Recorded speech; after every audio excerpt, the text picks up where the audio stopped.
Do-Won Kim stood at his security station in Orbital Terminal 47, watching the steady stream of travelers moving through the departure gates. After 15 years of working security at the terminal, he thought he had seen everything. He was wrong. The morning had started like any other. The artificial sun panels created a perfect Earth-like dawn through the terminal's vast windows. Ships of all sizes docked and undocked at the terminal's 100 gates, carrying people to every corner of human space. Do-Won sipped his morning coffee, a luxury imported from the farming domes of Mars, as he checked the passenger manifests on his holographic display. Everything was normal until Gate 23 pinged a low-level alert. Another day, another problem, he muttered, straightening his dark blue uniform. He walked toward Gate 23, where a small crowd had gathered. In the center of the crowd stood a young man wearing something Do-Won hadn't seen outside of history books, a bright red cap with white letters, spelling out MAGA. The man held up what looked like official travel documents, arguing with the gate's AI system. "Sir, please remove any politically charged items before boarding," the AI's pleasant voice announced. Terminal 47 maintains strict neutrality in accordance with Space Transit Regulation 458P. "This is a historical artifact," the man insisted. His voice was calm but firm. "I have proper documentation from Earth's Historical Preservation Society." Do-Won approached slowly, studying the situation. The man's clothes were odd. They looked new but somehow old-fashioned, like perfect replicas of 21st century clothing. His shoes were particularly strange, appearing to be what ancient humans called sneakers. "Is there a problem here?" Do-Won asked, keeping his voice professional and friendly. The man turned to face him. "Officer, I'm trying to explain to your AI that this hat is a protected historical artifact. I have all the necessary permits." He held out a holographic identification card that shimmered with the official seal of the Historical Preservation Society. Do-Won took the card and scanned it with his wrist computer. Everything checked out, but something felt wrong. The quantum signature of the ID was different. Not fake, just strange, like a song played slightly off-key. "Sir, may I ask where you're headed?" Do-Won asked while discreetly signaling for backup through his neural link. "Mars Colony 7, the man replied. "I'm part of the New Washington Museum's upcoming exhibition on 21st century political movements." More passengers were gathering now, pointing and whispering. Many had their neural cameras active, recording the scene. Political displays of any kind had been banned in public spaces since the Unity Accords of 2142, and seeing such an obvious symbol from Earth's divided past was like spotting a horse and carriage on a magnetic highway. Commander Han-Byul Park's voice came through Do-Won's neural link. "I'm seeing the alert."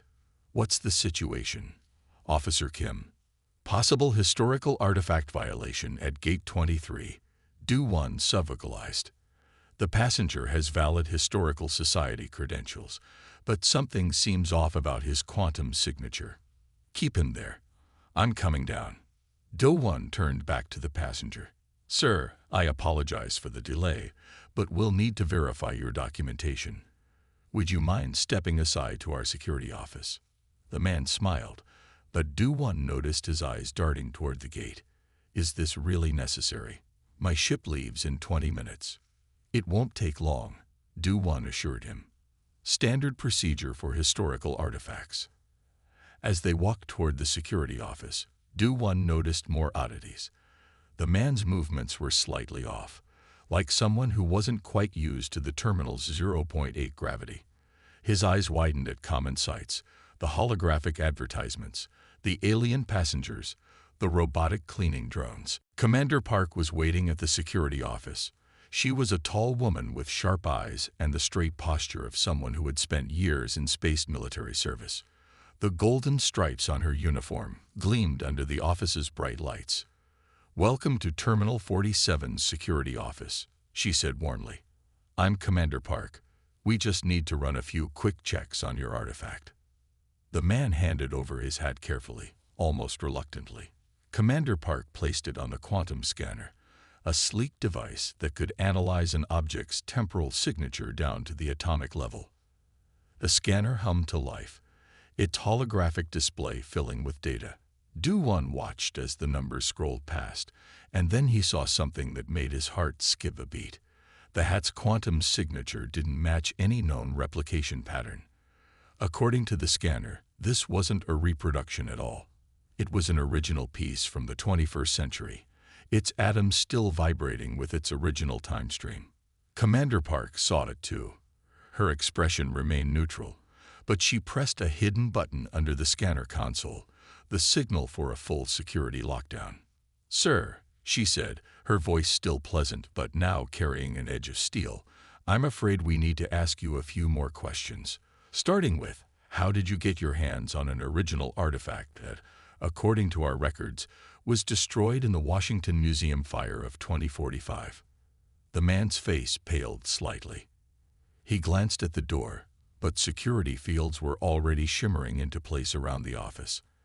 Outside, Do-One could see the station's security drones taking up positions. "I can explain everything," the man said quietly, "but you might want to sit down. It's a long story, and you probably won't believe it." Commander Park smiled. "Try us. We see all sorts of impossible things up here in space." Do-One pulled up a chair, his mind racing with possibilities. In 15 years of security work, he'd dealt with smugglers, stowaways, and even the occasional alien diplomatic incident. But as he looked at the hat sitting in the scanner, a genuine piece of history that shouldn't exist, he had a feeling this case would be different from anything he'd seen before. The quantum scanner continued its analysis, its soft hum filling the room as they waited for the stranger to begin his explanation. Through the office windows, the eternal stars shone bright and cold, witnesses to whatever strange tale was about to unfold at Terminal 47. Jai-Ho Lee hurried through the corridors of Terminal 47, his cultural attaché badge glowing softly against his gray suit. The emergency alert had pulled him from a routine meeting about integrating New Earth customs into space colony protocols. Now he faced something far more interesting.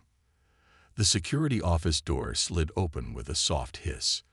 Inside, Jai-Ho found Commander Park and Officer Kim standing with a young man who looked distinctly out of place. On the quantum scanner between them sat a red hat that made Jai-Ho's eyes widen. "Thank you for coming so quickly, Attaché Lee," Commander Park said. "We could use your expertise." The stranger looked at Jai-Ho with obvious relief. "Finally, someone from historical preservation. I've been trying to explain. He claims to be from the Historical Preservation Society." Do-One cut in, "but his credentials are unusual." Jai-Ho stepped closer to examine the hat in the scanner. The quantum readings on the display made no sense. According to the data, the hat wasn't just old, it was temporally active, its very atoms still resonating with its original timeline. "Sir," Jai-Ho addressed the stranger, "I've worked with the Historical Preservation Society for 12 years. I know every authorized temporal artifact in their collection. This hat was recorded as destroyed in 2045. The stranger sighed deeply, "Because that's what history needed to believe. My name is James Wilson. I'm part of the Temporal Preservation Initiative." The room fell silent. Commander Park's hand moved subtly closer to her neural emergency beacon. "The Temporal Preservation Initiative is a myth," Do-One said firmly. "A conspiracy theory about time travelers protecting historical artifacts." James smiled sadly. "Every myth has its origin in truth, Officer Kim. When the Washington Museum caught fire in 2045, we didn't just watch it burn. We saved what we could." Jai-Ho's mind raced. If this man was telling the truth, it would rewrite their understanding of history. If he was lying, he was either delusional or part of something even more concerning. "Prove it," Commander Park demanded. James reached slowly into his pocket and pulled out what looked like an ancient smartphone. "This device has temporal signature readings that match the hat, but more importantly, it contains classified footage of the museum fire from inside the building." Soo-min Choi, the terminal's AI specialist, chose that moment to enter the office. Her usual calm demeanor shifted to intense curiosity when she saw the device. "Commander, the quantum disturbance readings are getting stronger," Soo-min reported, her eyes fixed on James's phone. "Whatever that device is, it's creating ripples in local space-time." Jae-ho watched as Soo-min connected her neural interface to the room's systems. Holographic displays sprang to life around them, showing complex temporal wave patterns that he barely understood. "These patterns," Soo-min explained, pointing to swirling lines of data, "they're consistent with theoretical models of temporal displacement. But they're not just coming from the hat and phone. They're coming from him." She gestured at James. James nodded. "Because I don't belong in this time. I'm not supposed to be here at all. The hat was just my ticket home." "Home to when?" Commander Park asked sharply. 2024, James replied. "The height of the political divisions. My job was to preserve key artifacts from that era, ensure they survived to teach future generations about the cost of disunity. But something went wrong during my last jump. Instead of returning to my extraction point, I ended up here." Do-won frowned. "If what you're saying is true, why try to board a ship to Mars? Why not just time travel away?" James held up his ancient phone. "The temporal displacement device is damaged. I need specific conditions to activate it. Conditions that exist in the quantum field harmonics of Mars Colony 7. Soo-min's hands flew over her holographic controls. "He's right about the harmonics. Mars Colony 7 sits on a natural temporal confluence point. We've never understood why certain measurements there don't match our models." Jae-ho stepped forward. As a cultural attaché, his job was to bridge gaps of understanding. Now he faced the ultimate cultural gap, across time itself. "Commander," he said carefully, "if he's telling the truth, we're not just dealing with a security issue. This is a chance to preserve actual history, to learn directly from someone who lived it." Commander Park's face remained stern, but Jae-ho saw the subtle shift in her expression that meant she was considering all angles. "And if he's lying," she replied, "we could be dealing with an elaborate scheme to smuggle advanced temporal technology through our security." The quantum scanner suddenly emitted a high-pitched tone. The hat's temporal signature was becoming unstable. "Whatever we decide," Soo-min said urgently, "we need to decide quickly. These temporal anomalies are growing. If we don't act soon, we could have a much bigger problem than a single time traveler." James stepped toward the scanner, his hands raised to show he meant no threat. "The hat is a temporal anchor point. The longer it stays in this time period without proper containment, the more it disrupts local space-time. You need to either let me take it to Mars Colony 7, or help me establish a containment field around it." Do-won's security training warred visibly with his curiosity. "Commander, standard protocol says we should confiscate everything and wait for special operations. Standard protocol doesn't cover time travelers," Jae-ho pointed out. "We're in uncharted territory." Commander Park stood silent for a moment, her decades of experience weighing against the unprecedented situation before her. Outside the office windows, the normal bustle of Terminal 47 continued, passengers unaware that history, past and future, hung in the balance just meters away. Finally, she spoke. "Soo-min, can you verify his claims about the temporal signatures?" "Already working on it, Commander." Soo-min's fingers danced through the holographic displays. "The quantum patterns are unlike anything in our database, but they're consistent with his story. The hat, the phone, and his own biological signature all show the same temporal displacement markers." Commander Park turned to James. "You have 1 hour to convince me that helping you is better than calling in special operations. Start with everything you know about these temporal confluence points, and don't leave anything out." As James began to explain, Jae-ho noticed something strange through the office window. The artificial lighting in the terminal corridor seemed to flicker, and for a brief moment, he could have sworn he saw the corridor as it might have looked a century ago. Steel and concrete instead of quantum glass and biometric sensors. The past was bleeding into the present, and time itself was running out. Su Min Choi's fingers moved quickly over her holographic controls as more warning signals appeared. The temporal disturbances were growing stronger. Through the security office windows, the normal view of Terminal 47 occasionally flickered, showing glimpses of different times, past and future mixing together like oil and water. "Commander Park," Su Min said, her voice steady despite her concern. "The temporal readings are getting worse. The hat isn't just from the past. It's trying to return there, and it's pulling surrounding space-time with it." James Wilson sat in a chair near the quantum scanner, his ancient phone still in his hands. "This is exactly what I was afraid of. Temporal artifacts need proper containment when they're out of their original time period. The hat's been stable until now because of the preservation field in my carrying case, but your scanner disrupted it." Commander Park looked at the readings over Su Min's shoulder. "How long until this becomes dangerous?" "It already is," Su Min replied. She projected a larger hologram showing Terminal 47's structure.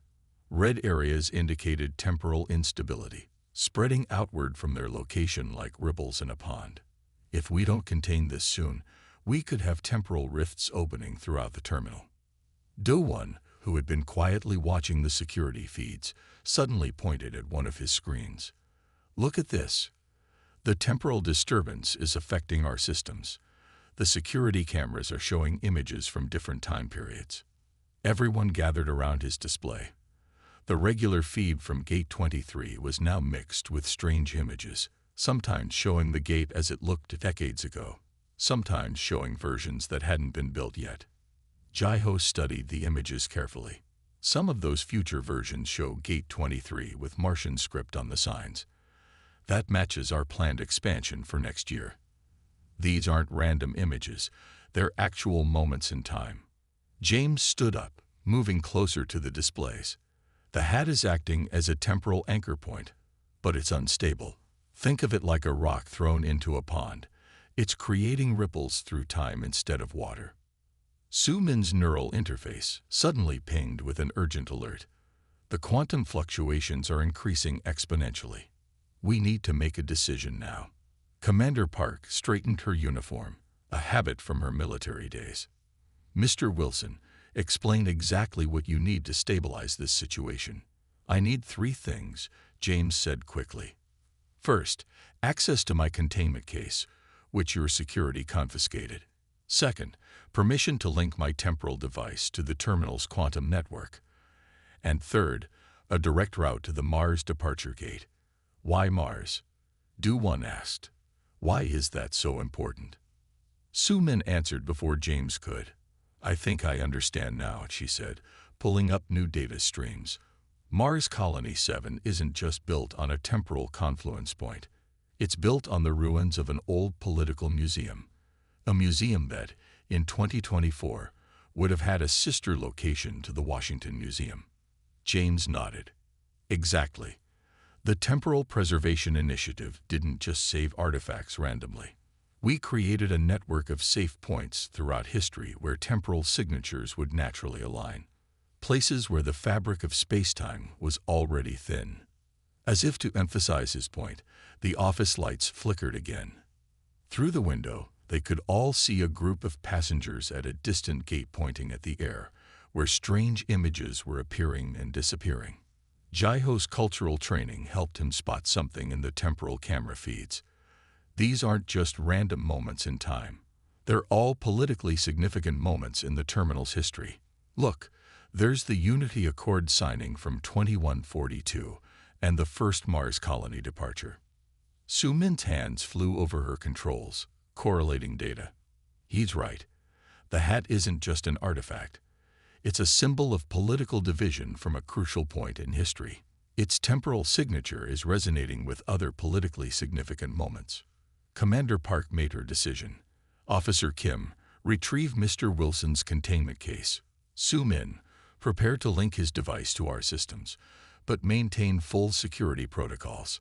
Jai-Ho, I need you to help clear a path to the Mars gate without causing panic." As the others moved to follow her orders, James spoke quietly to Commander Park. "There's something else you need to know. I'm not just any temporal preservation agent. In my time, I'm a historical researcher studying the impact of political symbols.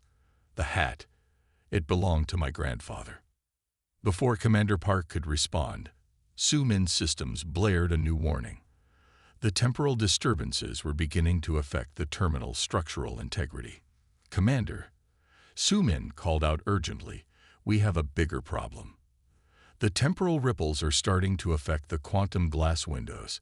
If they fail, we'll lose atmospheric containment." Through the windows, they could now see multiple time periods overlapping. Past, present, and possible futures all trying to exist in the same space. The effect was spreading, causing confusion and fear among the passengers. Do-1 returned with the containment case just as the first structural alert sounded through the terminal. James quickly opened it, revealing a complex array of quantum technology, disguised to look like simple packing material. "Su-Min," James said, "I need you to help me calibrate this. The temporal preservation field has to match the exact frequency of the terminal's quantum network, or it could make things worse." As Su-Min and James worked, Jai-Ho used his cultural affairs authority to begin quietly evacuating the areas most affected by the temporal disturbances. Commander Park coordinated with other terminal sections, trying to contain the situation before it sparked widespread panic. Do-1 watched the security feeds with growing concern. "Commander, people are starting to notice. The temporal effects are becoming more visible. We need to move quickly." James looked up from his work with Su-Min. "Almost ready. But you all need to understand something. Once we stabilize the temporal field, you'll have a choice to make. Either let me take the hat to Mars Colony 7, where I can safely return it to its proper time. Or what?" Commander Park asked. "Or help me complete my original mission. Use the hat's temporal signature to preserve a crucial piece of history. Not just the object, but the lesson it teaches about the dangers of political division." The quantum scanner suddenly sparked, and the hat's temporal signature spiked. Through the windows, they could see the overlap of timelines becoming more pronounced. The past, present, and future of Terminal 47 were colliding, and they had to decide quickly which version of history would become reality. Head of Temporal Affairs Yun Wu-Kang arrived at Terminal 47 amid growing chaos. The temporal disturbances had spread to 3 more gates, and the station's quantum glass windows showed increasing strain from the overlapping timelines. "Status report," Yun Wu demanded as she entered the security office. Her black uniform bore the silver insignia of the Temporal Security Division, a branch of space security that many believed existed only in theory. Commander Park quickly summarized the situation while Su-Min and James continued their work on the containment field. Through the windows, they could see emergency teams directing passengers away from the affected areas. "So the artifact is genuine," Yun Wu said, examining the hat in its quantum scanner.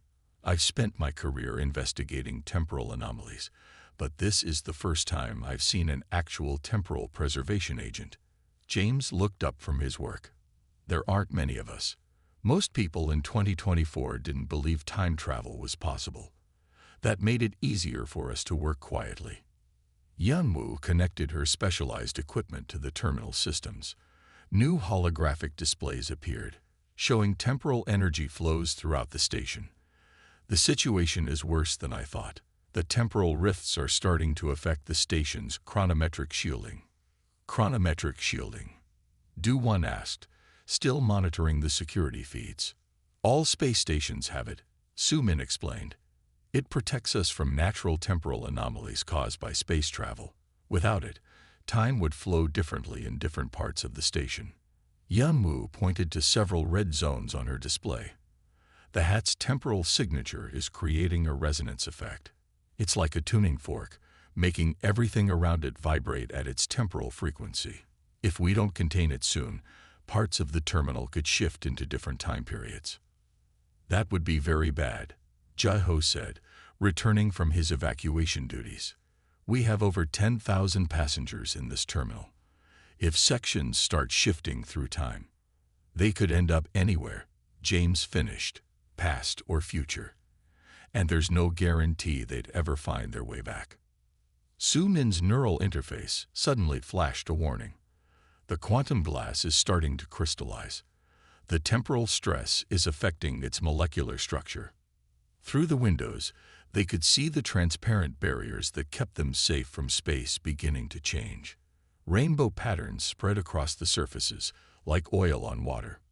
"We need to expand the containment field," James said urgently. "Su-Min, help me modify the temporal preservation matrix. We need to match the station's chronometric frequency exactly." As they worked, Yanwu conducted her own scans of James and his equipment. "Your temporal displacement signature is unusual. You're not just from 2024, are you?"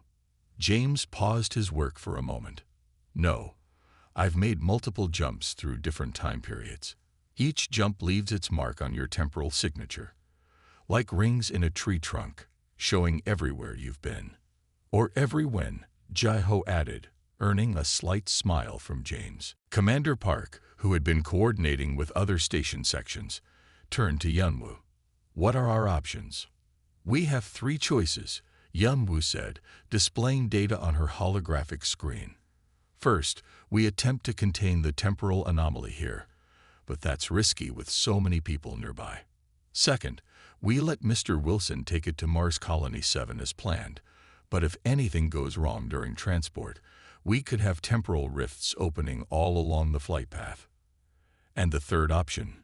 Du-One asked. "We use the terminal's main quantum reactor to create a controlled temporal implosion. It would neutralize the artifact's temporal energy, but it would also destroy it completely. We lose a genuine historical artifact and any chance to learn from it." The quantum scanner's warning tone increased in pitch. On Yanwu's displays, the temporal disturbances were growing stronger, spreading through the terminal like cracks in ice. "We don't have much time," Su-Min reported. "The quantum glass won't hold much longer under this temporal stress." James stood up from his workstation. "There's a fourth option, but it's dangerous. We could use the terminal's quantum reactor not to destroy the temporal energy, but to amplify it. Create a controlled temporal bubble around the terminal."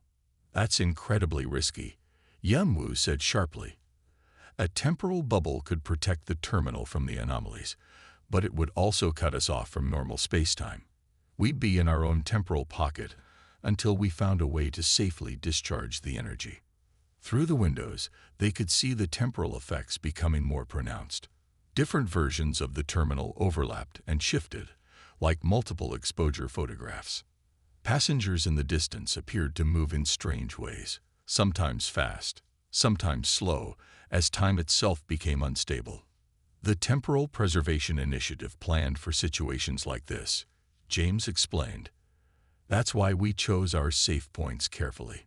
Mars Colony 7 isn't just convenient, it's essential. The temporal confluence point there could safely absorb the hat's temporal energy." Yanwu studied her readings carefully. "He's right about the confluence point. My instruments show a natural temporal thin point at those coordinates, but getting him there safely." She was interrupted by a loud cracking sound. One of the quantum glass windows had developed a visible fracture, reality itself seeming to split along the break. "Commander," Su-Min called out, "we have multiple systems showing critical temporal stress. We need to make a decision now." Commander Park looked at each person in the room, weighing their expertise and the risks they faced. Outside, the temporal disturbances were visible to everyone now, causing growing panic among the passengers. The past and future of Terminal 47 were bleeding into its present, and time itself was running out. "Yanwu," she said finally, "how quickly can you set up a temporal bubble? We need to buy ourselves enough time to find a permanent solution." The quantum reactor of Terminal 47 hummed with increasing power as Yanwu and Su-Min worked to establish the temporal bubble. Through the cracking quantum glass windows, the overlapping timelines had become clearly visible to everyone in the terminal. Past, present, and future versions of the station flickered in and out of existence, like images on a broken video screen. Temporal bubble stabilizing, Yun Wu announced, her hands moving quickly over her specialized equipment. We have perhaps 30 minutes before the bubble collapses. Commander Park stood at the center of the security office, coordinating the emergency response through her neural link. All non-essential personnel have been moved to the emergency shelters. Do 1. Status report on the evacuation. Gates 20 through 25 are completely clear, Do 1 reported from his security station. But we have passengers trapped by temporal distortions in the North Concourse. Time is moving strangely in that section. Some people appear frozen in place. James Wilson worked alongside Sumin at the quantum scanner, the controversial red hat still sitting in its containment field. The temporal preservation matrix is holding, but the hat's chronometric signature is becoming more unstable. We need to move it to the Mars departure gate soon. Jai-ho, who had been studying the temporal camera feeds, suddenly pointed at one of the screens. Look at this. The time shifts are following a pattern. They're not random. They're following the hat's historical timeline. Sumin moved to examine the feed. He's right. Each temporal flash shows a moment when this hat, or ones like it, played a role in history. The artifact isn't just carrying temporal energy, it's carrying historical significance. That's why we preserved it, James explained. Some objects accumulate more than just temporal energy. They collect the weight of their own importance in history.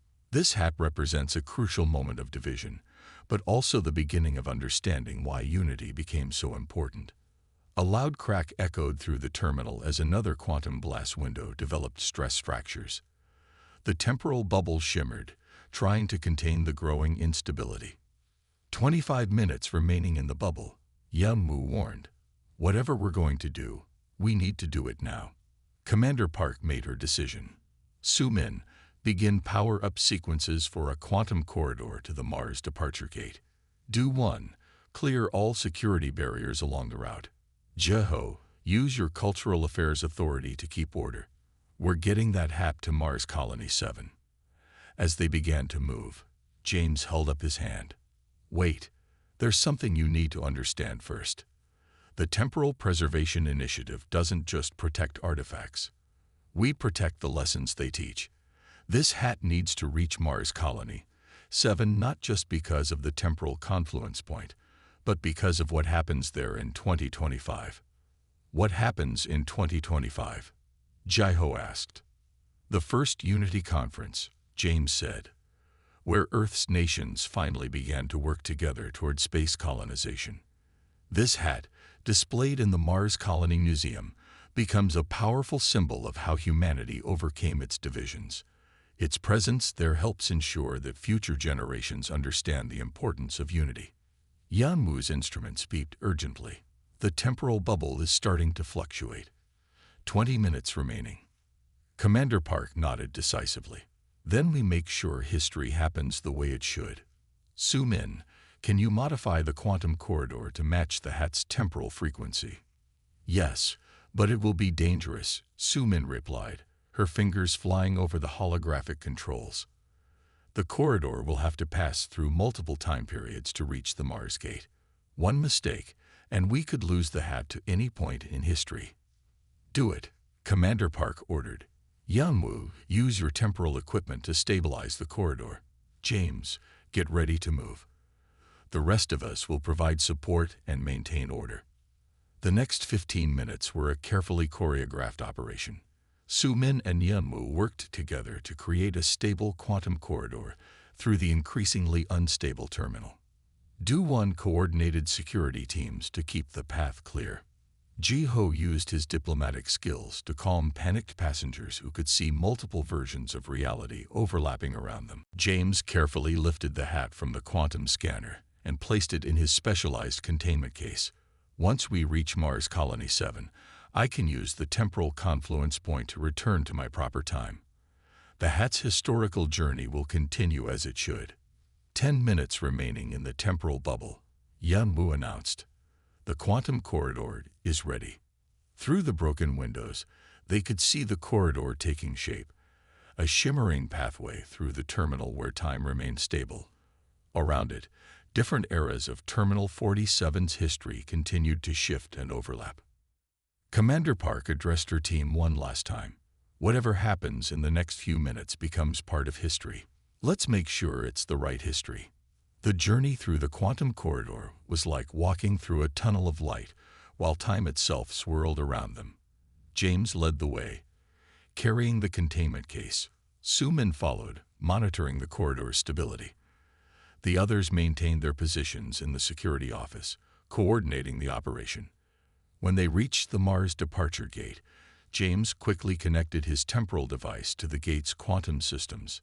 The hat's temporal energy began to align with the natural confluence point beneath Mars Colony 7.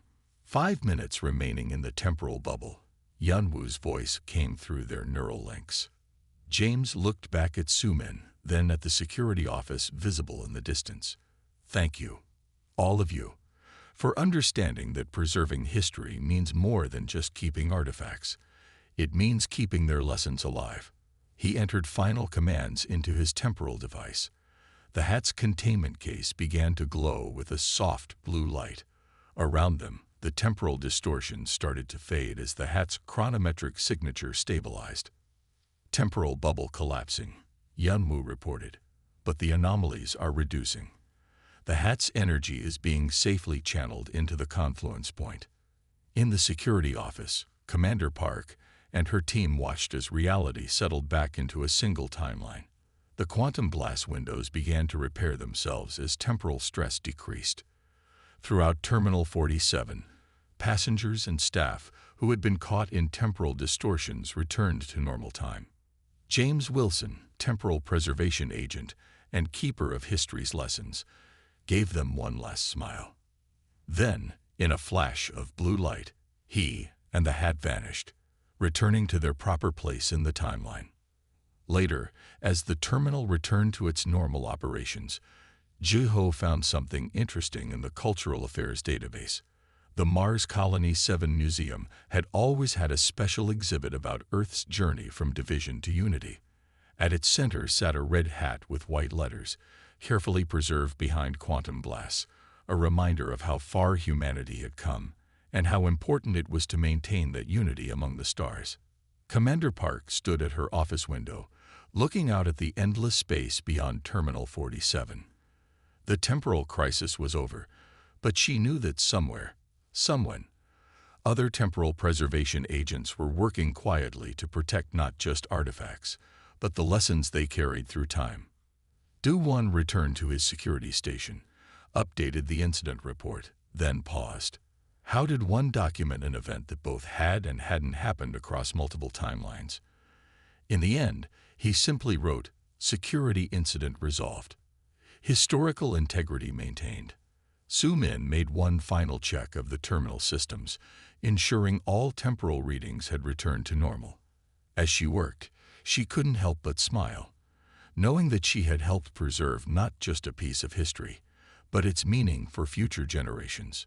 And in Terminal 47, time continued to flow normally onward, carrying humanity's story among the stars.